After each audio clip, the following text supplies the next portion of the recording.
The famous saying goes that in our time, the mafia of the planet often turns out to be more decent than the official authorities. Most often, the Yakuza is cited as an example. Japanese gangsters do indeed frequently appear in the headlines. In 2011, they were among the first to donate funds and help those affected by the Fukushima nuclear power plant explosion. In 1995, they protected abandoned houses from looters during an earthquake and built homes for the less fortunate. Representatives of the Yamaguchi-gumi clan even hold Halloween events for children annually, where they distribute candy and gifts. But what do the Yakuza really represent? Are they friends of ordinary people? Or is all of this just a smokescreen to improve their reputation? The only way to understand this is to live a day in the shoes of the Yakuza, which we will do in the next couple of minutes. And for added authenticity, we will invite a member of the Yamaguchi-gumi clan. Please welcome Sun Hyun Min. Yes, the name is indeed Korean, but around 10% of the Yakuza are still Koreans to this day. This is because Korea was under Japanese rule for a long time,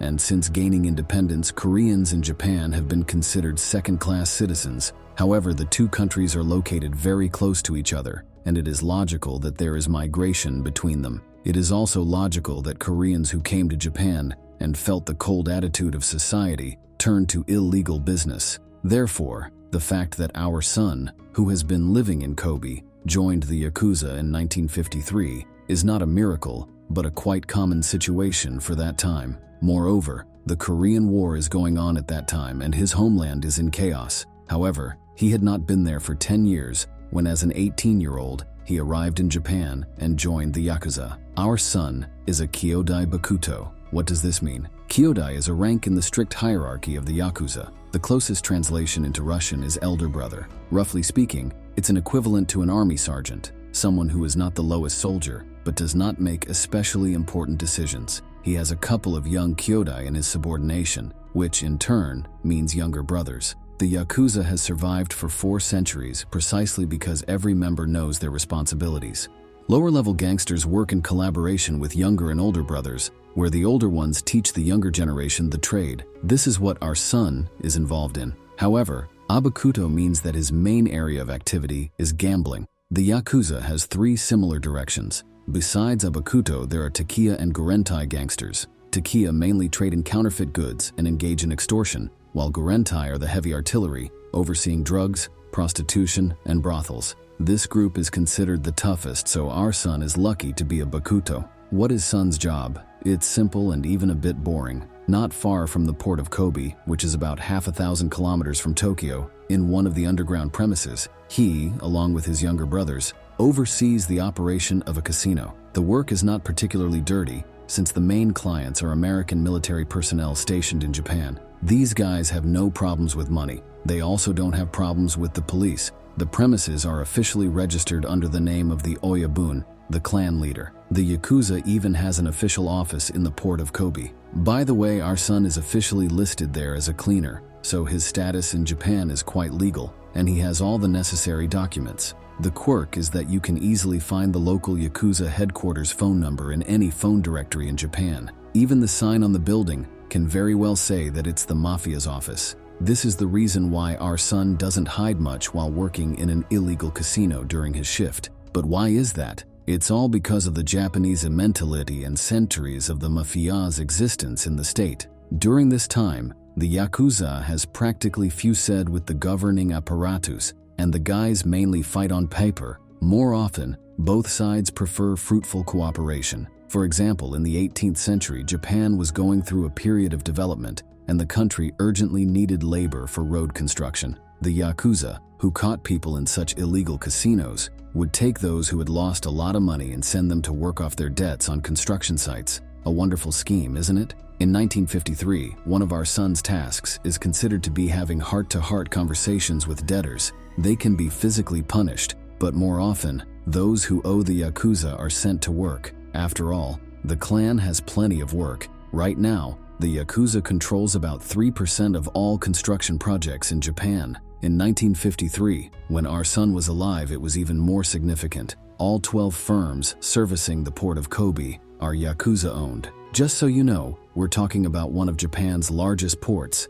This doesn't mean that gangsters are unloading goods from ferries with guns. No, it means that thousands of regular dock workers, crane operators, and other support staff work for their officially registered and legal companies. The Yakuza pays good wages, so they don't have a shortage of workers and, in the process, effectively control the entire port, making it very easy to conduct underground trade with China, the United States, and any other countries. We believe there's no need to explain what is transported in these ships, and for our son, this is not particularly important. The only thing that concerns him directly is the American military. While stationed in Japan, the guys happily sell weapons, ammunition, and other items to the Yakuza. Many such deals take place at our son's casino, but he is only a middleman in this chain. Direct smuggling is done by other guys because, as you may remember, Yakuza operates with a high level of subordination. By the way, gaining full control of the port was challenging. In 1953, the Yamaguchi-gumi clan,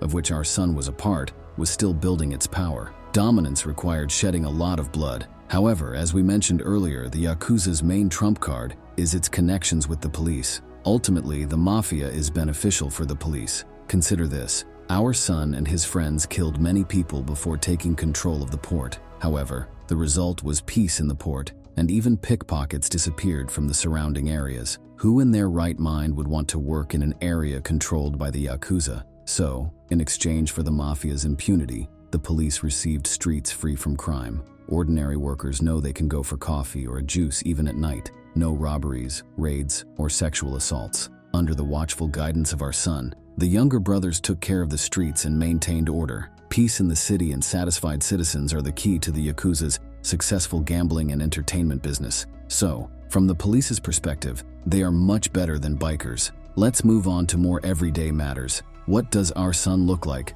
Naturally, he is covered in tattoos. Interestingly, the myth about the Yakuza and their tattoos is entirely true. It can take up to 200 hours of work to complete a tattoo. However, the overwhelming majority of gang members, even in parts, cover their entire body with traditional mafia-themed paintings. These traditions have their roots in the distant past. In the 17th century, when the Yakuza was emerging, prisoners were marked with a special irizumi tattoo. In turn, the mafiosi would overlay the prison tattoos with decorative ones to hide. Because of this, tattoos are still considered a sign of a connection to the criminal world in Japan, and they can cause panic among ordinary people. Japan Airlines, the largest airline in Japan, still prohibits hiring employees with tattoos on their bodies. As for our son and most Yakuza members, their bodies are adorned with metaphors, quotes from legends, and sacred texts. For example, Yakuza members often love to have a tattoo of a blooming cherry blossom, symbolizing that the bearer lives fast and is ready to die young. Where does this love for metaphors come from? It lies in history once again because our son, like other Yakuza members, doesn't consider himself a criminal. He sees himself as the heir to the samurai. Remember our video about these guys? There, we explained that many samurai without masters, known as ronin, banded together to survive and became mercenaries. The Japanese mafia considers them its direct descendants. Of course, drug dealers can't have a strict code of honor, but Yakuza upholds its traditions. For instance, an initiation ceremony is held for every gang member. To earn the right to it, one must work for 3 years, not just as a junior brother, but as a black gangster who has no right to be called Yakuza. Our son, of course, went through this and earned his initiation. There are several variations, but the main one involves the future Yakuza member and their boss sitting on opposite sides of a table, while a third person lights 12 candles between them. This assistant also pours sake for each of them, and they drink first from their own cups and then exchange them. The boss must finish all the sake for the newcomer, who only gets a small sip. The remaining sake is offered as a gift to the gods, and after the procedure, the young gangster takes an oath and becomes a Yakuza member. For them, this is a great honor because Yakuza is a real family. The mafia has survived for centuries because each of its members sees their colleagues as brothers. In turn, the bosses position themselves as fathers, and it really works. Yakuza must obey the boss's orders without question, even if it's a tough one. For instance, if our son is told to take the blame for something, he will agree without question and do it as best as possible no matter what it means. In prison, naturally, he'll have an easy time among his own brothers who won't let anyone harm him. But if our son messes up, punishment will come quickly. For serious trouble, one could lose their head. For smaller problems, Yakuza uses a classic punishment, finger amputation. Often, a guilty Yakuza would do this voluntarily before the punishment, as a way to show the bosses that they've realized their mistake, leading to some funny stories. A woman named Yukiko Fukushima built a real business making finger prostheses.